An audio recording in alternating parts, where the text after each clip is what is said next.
Here's the Easter basket sheet, and I'm going to show you how to make the box part of it, which is exactly the same as the boxes on the nesting boxes sheet, but obviously they're just a bit smaller.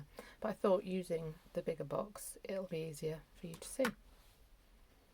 Okay, so I've cut all the pieces out. If you find it difficult or you're getting children to cut them out, you can always leave a white border around the outside, which makes it a bit easier, or just not worry too much. The only thing that really needs accurate cutting is the actual box sheet itself.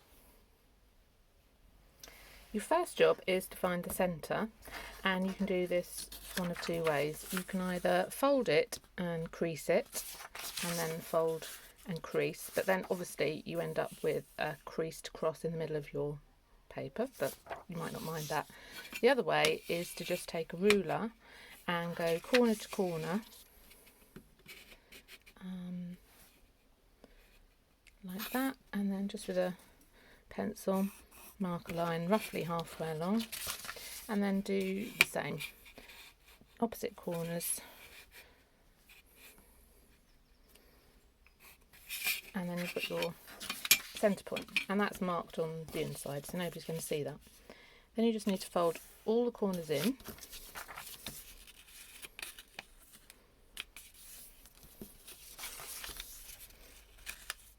again you need to be fairly accurate, but don't worry too much if they don't all meet up perfectly, because we're going to stick one of the round accents on at the end to cover up any slight problems.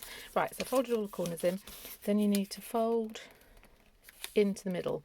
Again, if you want to, you can draw a line if you're not confident, but I just do it by eye. Then round the other way. Okay, and unfold, and then you need to do into the middle again. And what you've created is a series of boxes on each corner, and then if you just remember to hold it in one direction, so don't try twisting it round, and you're going to snip one side of the square here, one side of the square here, whoops, and then so I'll snip those two, then turn it around and make sure that you're cutting the opposite side of the square. This one, that one. Okay, now all you need to do is fold out two corners, and like on this you might find that these are still attached, so you can just either snip them or gently pull them apart. Okay, this is the basic folding part, so you just need to cross these two triangles over to form a bigger triangle, and then tuck the flap in. Same again, crossing those two over, and then we're folding a flap in, and that will pretty much stay on its own. If you want to make it more sturdy, you can add some glue like that. Okay, and again just fold them in. Okay, like that, and then that's just going to hold it so it's a bit more rigid. Because I've included these, I thought that perhaps you could stick one in the base, because then if you were making more than one, people would know whose was whose. So I'm going to stick a rabbit in, and it also means that if it hasn't all quite met up in the middle, you can cover it up. Okay, so that's the box part done. Now we need to do the handle. So for the handle, all I'm going to do is stick it either side.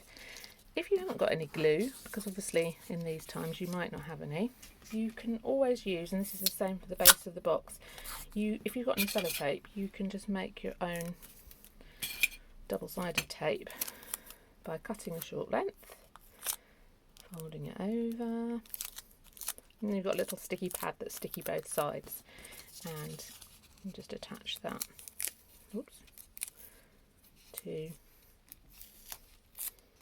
the end of your handle, and then I'll do one to the other end.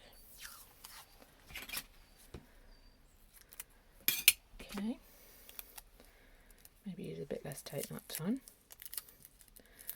or you can glue it.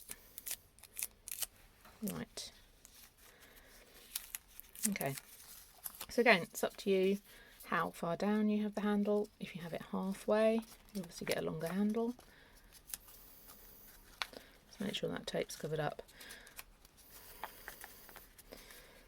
Okay, and that's it.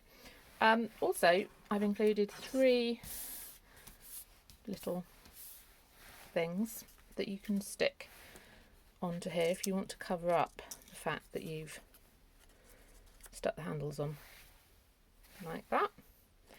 And then as you've got one left, you could always pop one on the top to match your rabbit underneath.